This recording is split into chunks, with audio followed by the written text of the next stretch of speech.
E aí pessoal, tudo bem? Já estão preparados para as novas placas de vídeo do mercado? Ainda não? Hoje eu vou trazer para vocês algo que provavelmente muitos irão precisar: uma nova fonte de alimentação. Isso porque as placas de vídeo têm alterado as suas necessidades de energia. Por exemplo, uma 4090 consome 450, alguns modelos pode passar de 500 watts, talvez as placas da AMD RDNA 3 que vem à frente terão algo parecido, precisamos confirmar. Mas além do consumo de energia, tem algo muito importante que também está mudando, que é o conector de alimentação das placas de vídeo. Até então, nos últimos, sei lá, 10 ou 15 ou mais anos ainda, nós ligávamos uma placa de vídeo usando aquele conector de 6 pinos, ou de 8 pinos, ou 2 de 8, um de 8, um de 6. Agora o conector mudou, nós temos agora um conector de 16 pinos. Então, quem tem uma fonte atual vai precisar ou usar um adaptador, ou cedo ou tarde fazer uma atualização. E essa aqui é uma das fontes que estão chegando no mercado já com esse novo padrão que está vindo inicialmente na 4090, mas que futuramente vai acabar vindo para outras placas do line-up intermediário, do line-up de entrada também. Tem aqui em mãos uma fonte da Thermaltake, uma Thermaltake Talk Power GF3 1650 watts, compatível com a TX 3.0 e também compatível com o novo conector de 16 pinos, também chamado de 12 mais 4, dependendo de onde você olha no site. Olha só, podem existir fontes ATX 3.0 sem esse conector. É importante que vocês fiquem de olho nos reviews, tá? Então essa aqui é uma fonte completa para a nova geração. Hoje eu vou explicar um pouquinho mais sobre isso e falar também sobre as características dessa fonte. Então, começando a falar sobre o ATX 3.0, que é o novo padrão, uma nova especificação de fontes que está substituindo o atual ATX 2.0, que existe há pelo menos uns 15 anos ou mais, né?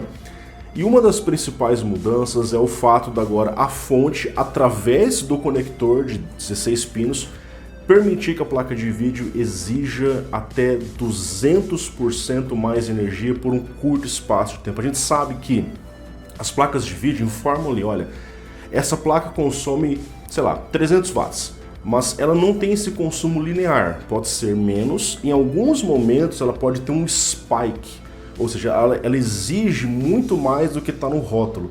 Tem placas, para você ter ideia, que falam lá 350 watts e naquele micro spike aleatório ela exige 500, 550, 600 watts. E aí o que acontece? Em alguns sistemas pode ativar um mecanismo de proteção da fonte e a fonte desliga. Pois é. Agora, nessas fontes, o ATX 3.0 garante que ela precisa aguentar uma carga muito maior. Para você ter ideia, imagine uma placa de vídeo de 600 watts. Numa fonte ATX 3.0 com esse novo conector, ela pode aguentar até 1800 watts num curtíssimo espaço de tempo. Vocês vão dar uma olhadinha na tabela. Essa tabela nos informa que em 100 milissegundos a fonte tem que aguentar 120% da sua potência, em 10 milissegundos 160%, em 1 milissegundo, que é muito pequenininho o tempo, 180% e menor ainda, curtíssimo espaço de tempo, em 100 microsegundos até 200% da sua capacidade. Então isso garante que a fonte vai ter componentes mais robustos para aguentar essa carga, coisa que não era um requisito das fontes da geração anterior, tá? Então isso torna esse tipo de fonte mais robusta, naturalmente também, claro, um pouco mais cara em relação a outras fontes, tá certo? E outra novidade, que é o conector de alimentação, né? As 4090 que estão chegando no mercado, em breve vai ter o review aqui no canal também, tá? Está vindo com um novo conector de 12 mais 4, também conhecido como de 16 pinos, que vem para substituir o conector de 8 e de 6, tá? A gente sabe que um conector de 8 pinos, daquele convencional, suporta 150 watts. Então, para você ligar uma placa de vídeo que consome 150, beleza. Que consome 300 watts, teria que colocar dois conectores desse. As 3090 Ti, por exemplo, estavam vindo com 3 conectores de 8, já existem placas com 4 conectores de 8. Então os caras fizeram o quê? Vamos criar um cabo que tenha qualidade suficiente para em um único cabo fornecer dos 150 até 600 watts. Então não preciso colocar múltiplos cabos PCI Express, à medida que a minha placa de vídeo fique mais forte, eu coloco um único cabo e ele consegue lidar com a carga. Então são 12 pinos que passam a energia e mais 4 que fazem a comunicação com a fonte. Então a fonte ela entende qual é a necessidade de energia da placa por esses 4 pinos que estão ali e manda o que ela precisa. Então se a placa precisa de 500 watts, ela manda 500 watts. Se precisa de 400, ela manda 400, tá? Da mesma forma, se eu tiver uma fonte fraquinha e a minha placa for muito forte, a fonte pode informar, olha, eu não tenho potência suficiente para ligar você. É uma forma inteligente de comunicação que a própria fonte se resolve com a placa de vídeo, beleza? E aí, sabendo que as novas placas de vídeo estão vindo com esse novo conector, inicialmente os 4090, depois a gente espera que venha também na 4080, 4070, porque é o novo padrão da indústria, tá? A gente pode usar ou adaptadores, alguns fabricantes têm enviado adaptadores de 3 conectores de 8 para 1 de 16 ou 4 conectores de 8 para 1 de 16.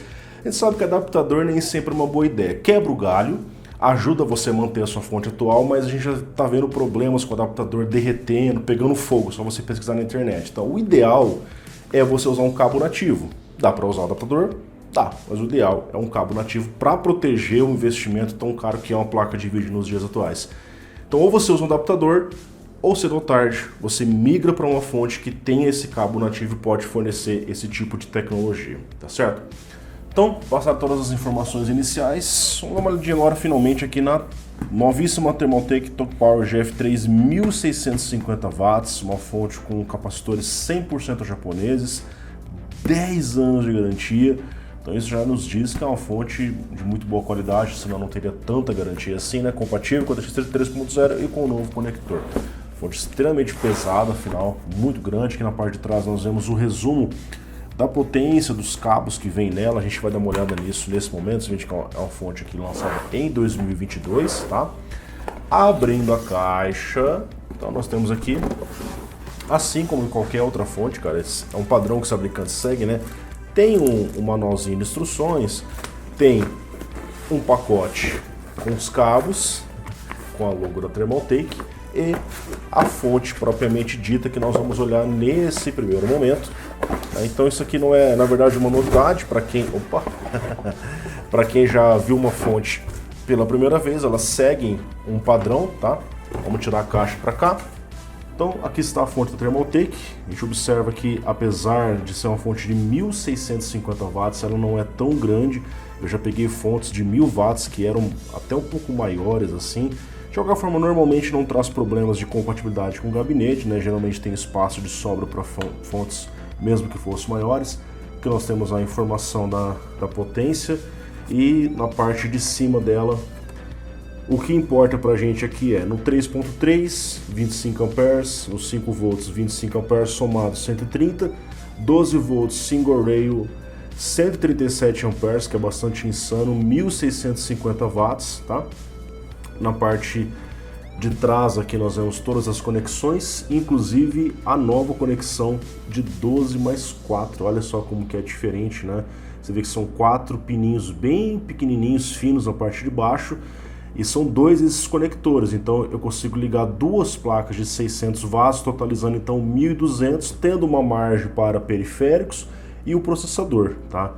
E também posso, é claro, utilizar os conectores convencionais de 6 pinos, 8 pinos, conforme a gente tem aqui, tá bom? Além dos cabos que são necessários, 24 pinos da placa-mãe e 8 pinos do CPU, que não mudou, continua a mesma coisa, só mudou da parte da placa de vídeo, que está aumentando muito o consumo, a gente sabe disso. Aqui na parte de trás nós vemos um mega botãozão, né? Normalmente a gente não vê essas coisas. E nós temos aqui um modo de... para que você deixe a fonte mais silenciosa, você pode ligar ou desligar. Eu particularmente não ligo muito, deixo sempre isso ligado, tá bom? Para deixar a fonte mais fria possível. E na parte dos cabos, abrindo aqui a bolsa da Thermaltake, nós temos muitos desses cabos.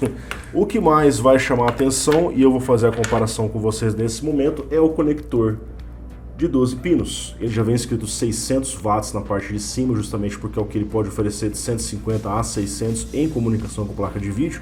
Olha só esse daqui que interessante, cara. Os caras conseguem passar muita energia em fios menores, tá? E se você comparar com um conector convencional, Aqui nós temos um conector de 8 pinos que você já conhece. Olha só que diferença, cara. O conector de 8 pinos tem os pinos maiores. Observe ali, ó, o espaço é bem parecido que ocupa na placa de vídeo. Então, para uma placa que precisa de 450, eu uso ou vários desse, ou o que os fabricantes têm preferido colocar, um único conector desse que ocupa espaço na placa. O design da placa em si fica bem mais simples em relação a esse design, tá certo?